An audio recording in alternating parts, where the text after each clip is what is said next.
ஹாய்ங்க, இது என்னன்னு பார்த்து கண்டுபிடிங்க பார்க்கலாம்.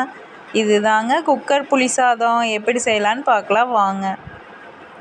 நல்லா சின்ன வெங்காயம் அரிஞ்சு வச்சுட்டுங்க. நல்லெண்ணெய்ங்க இது புளி சாதத்துக்கு. நல்லெண்ணெய் ஊற்றிங்க, கடுகு, தாளிக்கிற கடலப்பருப்பு அதில் போட்டுட்டுங்க. அப்புறம் சின்ன வெங்காயம், வரமிளகா, கருவேப்பில், பூண்டுங்க எல்லாம் போட்டு எண்ணெயில் நல்லா ஃப்ரை பண்ணிவிட்டுங்க. அப்புறம் இதுக்கு புளி நம்ம தேவையான அளவு ஊற வச்சு கரைச்சி எடுத்து வச்சுக்கலாங்க. அரிசிக்கு ஊற்றுற தண்ணியும் அதையும் எல்லாம் கலந்தே ஊற்றிக்கலாங்க. நான் இதுக்கு இந்த பொடி போட்டிருந்தேங்க. இதில் என்னென்ன போட்டு அரைச்சிருந்தேன்னு பார்த்தீங்கன்னா, மல்லி, சீரகம், வெந்தயம், மிளகுங்க. அப்புறம் நிலக்கடலை வறுத்துட்டு தோல் எடுத்துட்டு சேர்த்துக்கலாங்க. அப்புறம் அந்த வறுத்ததெல்லாம் போட்டு அரைச்சி பவுட்ரு பண்ணி அதில் போட்டுக்கலாங்க. அப்புறம் மஞ்சத்தூள் போட்டுக்கலாங்க, உப்பு போட்டுக்கலாங்க. அப்புறம் எல்லாம் போட்டுட்டுங்க, உப்பு காரம் எல்லாம் பார்த்துட்டு மூடி வச்சுக்கலாங்க. இது எங்கள் வீட்டில் எனக்கு ரொம்ப பிடிக்குங்க புளி சாதம்.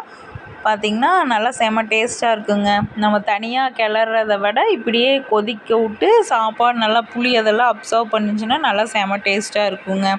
நான் இப்படி தாங்க செய்வேன் புளி சாதம். நீங்களும் ட்ரை பண்ணி பாருங்கள். அப்புறம் நிலக்கடலை வறுத்துட்டு தோல் எடுத்துட்டு அது கூட போட்டு அதை ஆட் பண்ணிவிட்டுங்க. கொதி வந்ததுக்கப்புறம் சரிங்க உப்பு காரமெல்லாம் பார்த்துட்டு நம்ம மூடி வச்சுக்கலாங்க. அப்புறம் இதுக்கு வரமிளகா தாங்க மெயினாக போடணும். நம்ம குக்கரில் வைக்கிறேன்னு சொல்லி வீட்டு சாம்பார் தூள்லாம் ஆட் பண்ணிடாதீங்க, நல்லா இருக்காதுங்க. ஓகே பாய், நெக்ஸ்ட் வ்ளாகில் பார்க்கலாங்க.